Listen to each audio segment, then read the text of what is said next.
আমরা সৌদি আরবে যখন লাইটগুলা লাগাই অথবা কানেকশন করি, দেখেন আমি আপনাদের দেখাচ্ছি।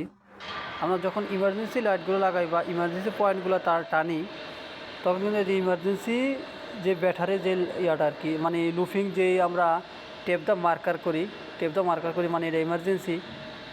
আপনার ইমার্জেন্সি জিনিসটা কি অনেকে বোঝে না। তো ইমার্জেন্সিটা হলো, ধরেন কারেন্ট গেলে ধরেন কারেন্ট যখন চলে যাওয়ার পরে আপনার যখন এই লাইটগুলো জ্বলে, ওটাকে বলে ইমার্জেন্সি।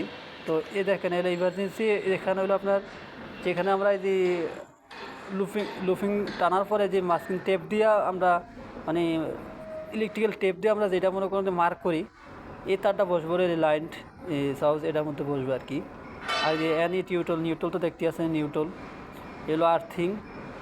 এটা হলো আপনার যেটা আপনার, অর্থাৎ আমরা যখন লুফিংটা টানার পরে আপনার দুইটা করে চারটা তার আসে, অনেক ক্ষেত্রে দুইটাও থাকে, লাস্টের পয়েন্ট হলে দুইটা থাকে।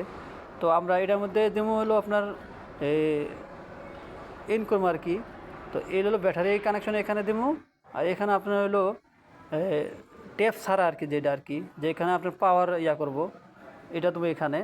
তো এখান থেকে পরে মনে করুন যে আপনার সুইচ অটোমেটিক যখন কারেন্ট চলে যাব, এটা অটোমেটিক এটার মধ্যে পাওয়ার থেকে যাইব, এই লাইটটার মধ্যে পাওয়ার থেকে যাইব। এই লাইটটা আপনার কারেন্ট গেলে কোনো সমস্যা নাই, এটা অটোমেটিক জ্বলা থাকবো। এটা হলো ইমার্জেন্সি লাইট।